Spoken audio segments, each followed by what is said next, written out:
Para patunayan na pwedeng magkaanak ang tao at zombie, tinali ko na lang ang isang babaeng zombie na medyo malinis pa. Dahil biglang dumating ang sakuna, halos 90% ng sangkatauhan ay naging mga zombie. Pero sa hindi inaasahang pagkakataon, na-activate ko ang isang love conquest system na walang kinalaman sa apocalypse. At sa mga oras na ito, isang napakagandang babaeng zombie ang biglang lumitaw sa harapan ko. Dahil dito, bigla kong napagtanto. Mukhang hindi naman tinukoy ng love system kung anong species, di ba? Isa pa, kung basta ko na lang palalampasin ang ganito kagandang babaeng zombie. Sobrang sayang naman. Pag-isip ko pa lang nito, agad akong dumukot ng tali mula sa aking bulsa. Naghanap ako ng tiyempo at malakas itong inihagis. At sakto nitong nakuha ang babaeng zombie. Agad siyang napasigaw ng malakas. Pero sa sumunod na segundo, pilit kong ipinasak ang isang basahan sa bibig niya. Nang maamoy ang isang buhay na tao na napakalapit, agad na nagwala ang zombie na ito. Pinipilit niyang ailapit ang maliit niyang ulo sa akin. Pero sa sobrang excitement, hinawakan ko ang kanyang kamay. At sa sandaling iyon, umalingaw sa isip ko ang tunog ng system. Congratulations, host, sa pagkumpleto ng Holding Hands mission. Conquest target, Shen Qingwu. Identity, babaeng university student. Current status, zombie. Favorability, 0. Holding Hands reward, 100 kilong hilaw na karne. First kiss reward, zombie virus vaccine. Complete conquest reward, gene evolution potion. Nang makita ko ang napakaraming reward, agad na bumilis ang paghinga ko. Itong 100 kilong karne pa lang sa simula, sapat na para kumain ako ng komportable sa loob ng 2.5 taon. Lalo na yung dalawang napakalupit na kayamanan pagkatapos nito. Pero ang pinakamahirap na problema sa ngayon ay, kung paano ko ba talaga mapapataas ang favorability ni Shen Qingwu. Matapos mag-isip sandali, inabot ko at tinanggal ang basahan sa bibig ni Shen Qingwu. Agad siyang umungol ng malakas sa akin. Nagkikiskisan ang mga matutulis niyang ngipin. Nakakatakot pakinggan. Hindi na ako nagatubili. Agad akong kumuha ng isang pirasong hilaw na karne mula sa system space at isinubo ito sa bibig niya. Agad na nawala ang kanyang pag-atungal. At nagsimula siyang brutal na lapain ang piraso ng karne. Nang makita ko ang eksenang ito, napabuntong hininga na lang ako. Sa dami ng matatalim niyang ngipin, mukhang malabo ko nang makuha ang gantimpala para sa unang halik. Sa sandaling iyon, biglang bumukas ang pinto ng katabing kwarto. Isang lalaki at isang babae ang lumabas mula roon. Agad na nagsalita ang babae, "Kuya, 2 araw na kaming hindi kumakain ng asawa ko. Ang dami-dami mong pagkain, pinapakain mo pa sa zombie. Pwede mo ba kaming bigyan kahit kaunti?" Sila ay isang bagong kasal na mag-asawa. Ang pangalan ng lalaki ay Shen Liang. At ang babae naman ay si Lin Wanqi. Palagi lang silang umaasa sa food delivery para mabuhay. Kaya wala silang kahit anong nakaimbak na pagkain sa bahay. Sa nakaraan kong buhay, naniwala ako sa kanilang mga mabulaklak na salita. At walang muwang na ibinahagi sa kanila ang aking pagkain. Akala ko pa naman ay magpapasalamat sila sa akin. Pero habang nasa labas ako para maghanap ng mga supply, nilimas nila ang lahat ng gamit sa kwarto ko. At nilock pa nila ang pinto mula sa labas. Kahit anong sigaw ko, hindi nila binuksan ang pinto. Mga taong walang utang na loob na tulad nila. Paanong bibigyan ko pa ulit sila ng pagkain? Ngunit, maaari kong gamitin itong si Lin Wanqi na nasa harap ko. Pag-isip ko pa lang nito, lumitaw agad ang system interface sa aking paningin. Pangalan, Lin Wanqi. Katayuan, may asawa. Relasyon, 0. Gantimpala sa paghawak ng kamay, 100 kilo ng sariwang prutas at gulay. Gantimpala sa unang halik, isang fully furnished na bahay na may 120 metro kwadrado. Gantimpala sa kumpletong pagsakop, isang marangyang villa na may 1,000 metro kwadrado. Nang makita ko ang mga gantimpalang ito, hindi ko mapigil ang mapang-isi. 100 kilo ito ng gulay at prutas. Kahit na hindi ako nagkukulang sa pagkain. Sa panahon ng apocalypse, ang balanseng nutrisyon ang pinakamahalaga. Nakita ng dalawang iyon na napangiti ako. Inakala nilang pumayag na ako sa hiling nila. Yung si Shen Liang, naging gaaman agad. Bigyan mo muna kami ng 10 kilong baboy. Tapos 3 galon ng purified water. Halos matawa ako sa inis sa kanilang dalawa. Kailan ako pumayag sa gusto ninyo? Kahit na magkasobra-sobra pa ang pagkain ko at aipakin na lang sa aso. Hinding-hindi ko ibibigay sa inyo. Mga walang utang na loob. Pagkasabi ko niyan, itinulak ko na si Shen Qingwu pabalik sa loob ng bahay. Nagngingit-ngit sa galit si Shen Liang habang nakatitig sa akin. Gusto niya akong saktan pero nag-aalangan siya dahil sa zombie sa tabi ko. Pagbalik sa kwarto, inayos ko si Shen Qingwu. At binuksan ko ang system panel. Nagulat ako sa resulta. Tumaas ng 5 puntos ang favorability points ni Shen Qingwu. Yung mga evolved na zombie na nagkaroon ng talino. Posible kayang mag-evolve din si Shen Qingwu. At para lang sa kaunting karne na yun, tumaas agad ng 5 puntos ang favorability niya. Mas madali pa pala ito kaysa kunin ang loob ng isang ordinaryong babae. Kaya kumuha ulit ako ng ilang pirasong hilaw na karne at ipinakain sa kanya. Matagumpay kong naitaas ang favorability points niya sa 10 puntos. Balak ko sanang tuloy-tuloyin na ang pagpapakain. Pero nang makita ko ang bilog niyang tiyan, tumigil na lang ako. Matapos kong isaksak ulit ang basahan sa bibig niya, sinimulan ko ng planuhin ang mga susunod kong gagawin. 1 buwan pagkatapos ng zombie outbreak, darating ang isang nakakatakot na panahon ng sobrang lamig. Mayroon na lang akong mahigit 20 araw para maghanda. Ang una kong kailangang ayusin ay ang mga supply. Pagkain at inumin ang pinaka-importante para mabuhay. Sunod ang mga damit panlamig at gamot. Madali lang namang asikasuhin ang mga yun. Pero ang pinakamahalaga sa lahat, ang safe house. Wala pa akong ideya kung saan hahanapin. Hindi lang dapat matibay ang safe house na ito. Kailangan din itong mapanatili ang isang stable na temperatura sa gitna ng matinding lamig. Ang makahanap ng isang gusali na tumutugma sa lahat ng kailangan ay napaka-imposible. Sa pagkakaalam ko, walang ganoong lugar sa buong Binhay City. Pero sa sandaling iyon, bigla akong may naisip. Naalala ko ang gantimpala para sa unang halik ni Lin Wanchi. Dali-dali kong tinawag ang system sa isip ko. System, ang bahay na ibinigay mong gantimpala ay gawa na ba? O bigla na lang lilito mula sa wala? Sumagot ang system. Lahat ng bahay na gantimpala ay itatayo mula sa wala. Maaaring pumili ang host ng kahit anong lokasyon para pagtayuan. Paano kung mayroon akong espesyal na hiling para sa bahay? Halimbawa, gawa sa titanium alloy. At dapat mayroong sikretong labasan. Mga bodega at kagamitang medikal at pangkomunikasyon. Natahimik ang system ng ilang segundo. Kailangang magbigay ng blueprint ng gusali ang host. Bukod pa riyan, hindi kasama rito ang mga kagamitang pangkomunikasyon at medikal. Kailangang ayusin ito ng host sa sarili niyang paraan. Sobrang saya ko dahil doon. Kung ganoon, mukhang posible na ang titanium alloy safe house ko. Sa mga sandaling iyon, biglang may kumatok sa pinto mula sa labas. Si Lin Wanchi ay mag-isang nakatayo sa labas ng pinto. Nang makitang walang nagbubukas ng pinto, hindi na siya mapakali sa sobrang kaba. Sa magkabilang dulo ng madilim na pasilyo, sino ba namang makakaalam kung bigla na lang may susulpot na zombie? Nang malapit na siyang sumuko, sa wakas ay bumukas na ang pinto. Kakakita pa lang ng saya sa mukha ni Lin Wanchi. Pero nang makita niya ang hawak kong kutsilyo sa kusina, bigla siyang kinabahan. Agad siyang nagpaliwanag. Huwag mo sanang masamain. Wala akong dalang anumang armas. Sinuri ko siya mula ulo hanggang paa. Napansin din ni Lin Wanchi na sinusuri ko siya. Kung noon pa ito nangyari, malamang nasampal na niya ako. Pero ngayon, dahil may kailangan siya sa akin, napilitan na lang siyang ngumiti. Gusto ko sanang humingi ng pagkain sa'yo. Tiningnan ko siya ng may pagkasuklem. Hindi ka naman malulugi sa kanya. Basta pahiramin mo lang ako ng kaunting pagkain. Gagawin ko na, pero hindi ako naniniwala sa mga ganyang salita. Kung wala ka nang sasabihin, isasara ko na ang pinto. Pero hindi man lang kumibo si Lin Wanchi matapos marinig iyon. Ano, hindi ka ba natatakot na baka biglang may sumulpot na zombie sa labas? Pagkasabi ko pa lang yan, isang etendal ng zombie ang narinig mula sa malayo. Agad na namutla sa takot ang magandang mukha ni Lin Wanchi. Kaya napilitan siyang pumasok sa bahay. Habang isinasara ko ang pinto, sakto kaming nagkatitigan ni Shen Liang mula sa kabilang bahay. Nang makita niyang nahuli ko siya, agad niyang itinago ang kanyang ulo. Napangisi ako ng bahagya, at isinara ang pinto. Talagang isang likas na ninja turtle. Dalubhasa sa pagtatago, pagkakita ni Shen Xing kay Lin Wanchi sa loob ng bahay. Agad itong nagwala. Sa takot, hindi sinasadyang napaatras si Lin Wanchi. Napasigaw siya, at dumistansya. Paano ka? Nakakapag-alaga ng zombie sa bahay mo. Hindi ka ba natatakot? Kalmado lang ang ekspresyon ko. Ano namang katatakutan dyan? Zombie lang naman yan. Ang mga sinabi ko, ay naging dahilan para ikumpara niya ako kay Shen Liang nang hindi sinasadya. Naisip niya na kung ang asawa niya lang sana ay may kalahati ng tapang ko. Hindi na niya kakailanganing pumunta rito para danasin ang kahihiyang ito. Nang maisip niya ito, napabuntong hininga si Lin Wanchi. Magsalita ka na. Ano ba talaga ang kailangan kong gawin para ibigay mo sa akin ang pagkain? Pagkalipas ng ilang minuto, bumalik siya sa sala, at pasigan na sinabi sa akin sa masamang tono. Ginawa ko na ang pinapagawa mo. Nasaan na ang pagkain? Dahan-dahan kong binuksan ang ref. Sinadya kong ipakita sa kanya na puno ito ng mga sariwang karne. Sa sandaling iyon, may isang ideyang pumasok sa isip ni Lin Wanchi. Dapat ko na ba siyang patulugin? Pero sa huli, nanaig pa rin ang katinoan. Sa totoo lang, lagi rin akong nag-iingat sa mga kilos niya. Sa huli, hindi kumilos si Lin Wanchi. Kaya medyo nang hinayang pa ako. Puntik na sana akong magkaroon ng dahilan para sabihing self-defense lang. Kumuha ako ng halos kalahating kilong baboy at basta nalang inihagi sa harap niya. Sumama ang mukha niya habang nakatitig sa karne sa sahig. Ito lang ang ibibigay mo sa akin.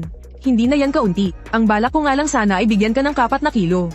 Paano naman malalaman ni Lin Wanchi kung gaano kahalaga ang kalahating kilong karne sa panahong ito ng apocalypse?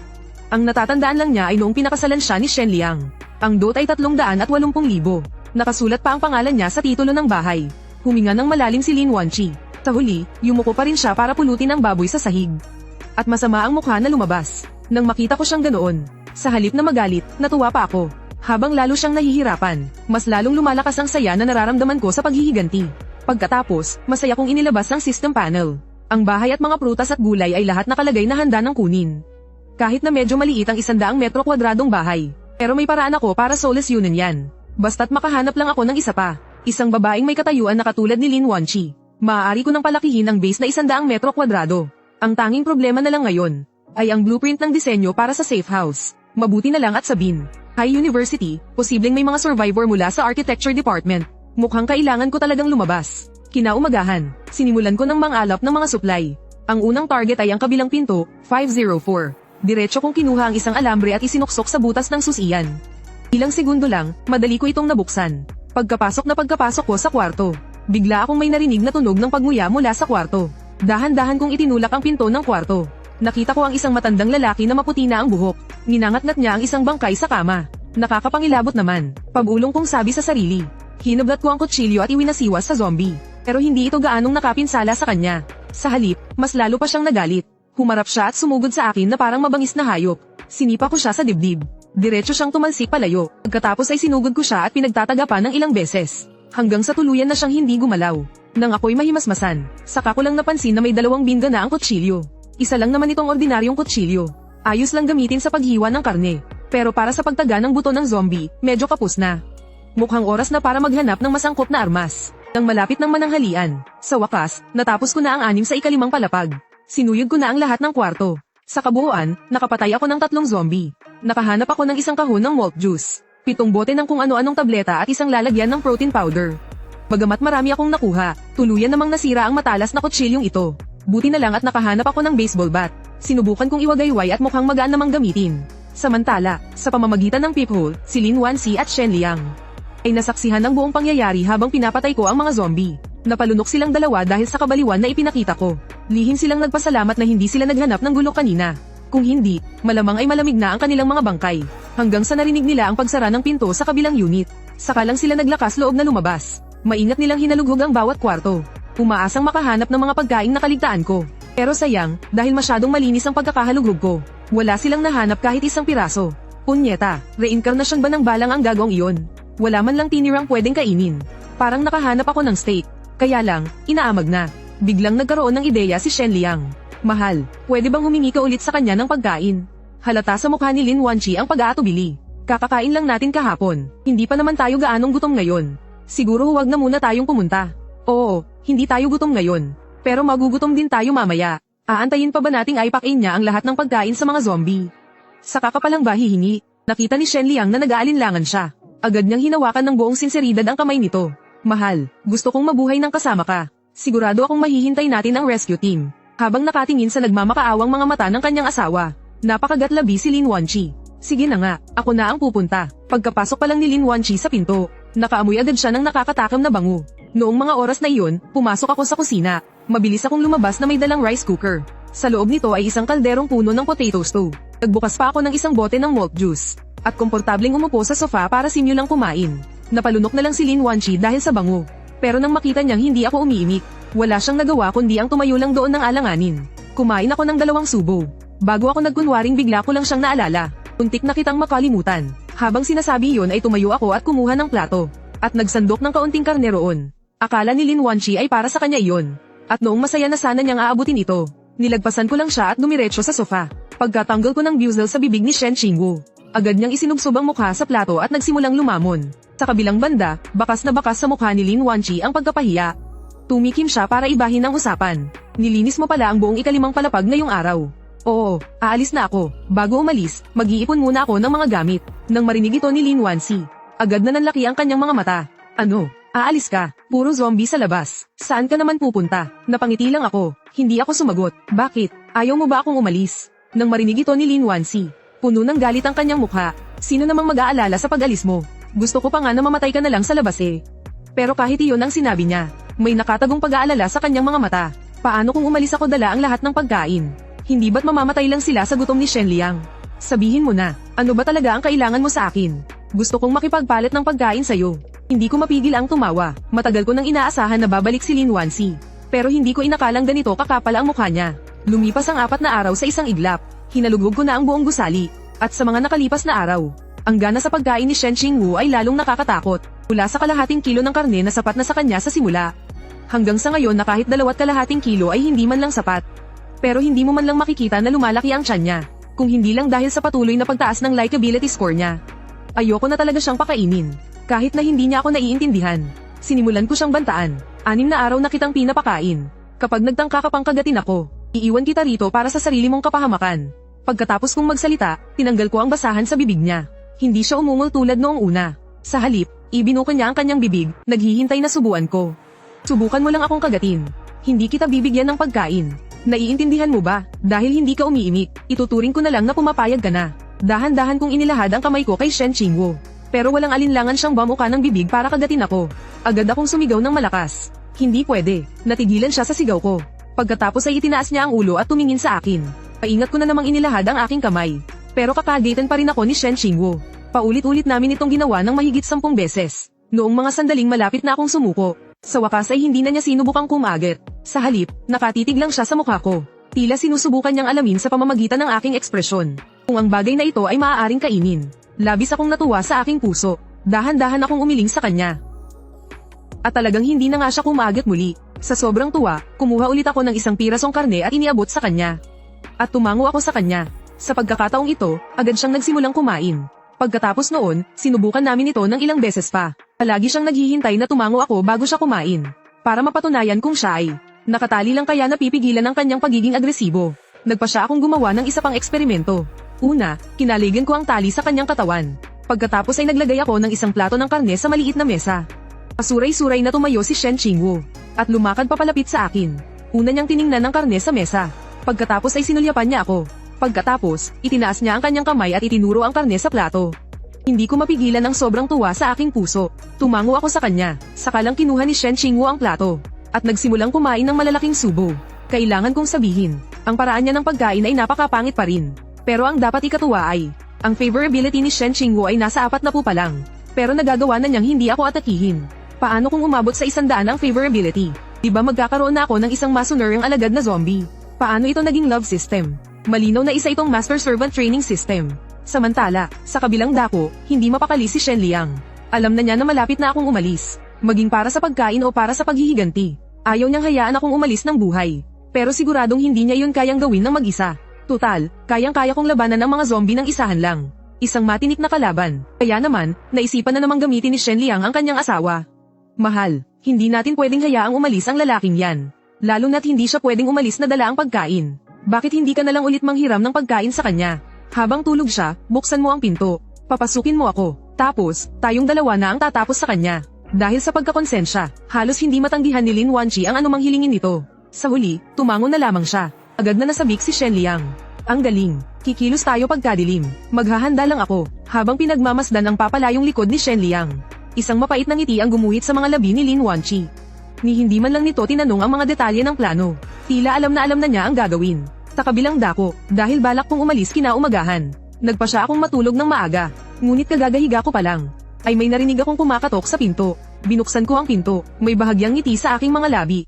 Ang bilis mo namang magutom ulit. Nang marinig ito ni Lin Wanqi, napamura siya sa kanyang isipan. Gustong-gusto na niya akong suntukin sa mukha, ngunit pinigilan niya ang kanyang sarili. At nagawa pa niyang ngumiti ng mapang-akit. Hindi lang ako gutom. Pasok, tumabi ako para magbigay daan. Habang dumadaan sa tabi ko si Lin Wanqi, agad kong itinaas ang kamay ko at hinampas siya. Talagang napahanga ako sa pakiramdam na parang jelly. Napahawak si Lin Wanqi sa kanyang puwet, at galit na galit siyang nakatitig sa akin. Dapat mo akong bigyan ng isa pang biskwit. Ang itsura niyang iyon na puno ng galit pero hindi makapagsalita. Ang siyang dahilan kung bakit hindi ko napigil ang humalakhak ng malakas. Ganito pala kasarap sa pakiramdam ang maging masama. Wala akong kahit kititing na awa sa kanila. Sa kung paano nila ako tinrato sa nakaraang buhay. Ito na ang karma nila. Ito na ang karma nila. At pumasok naman sa lungga ng lobo. Hindi ba't para lang akong nakatakas sa lungga ng tigre? Mukhang ayaw mong sumama sa aking pag-alis. Labis akong nadismaya. Nagbigay ba ako ng pahintulot?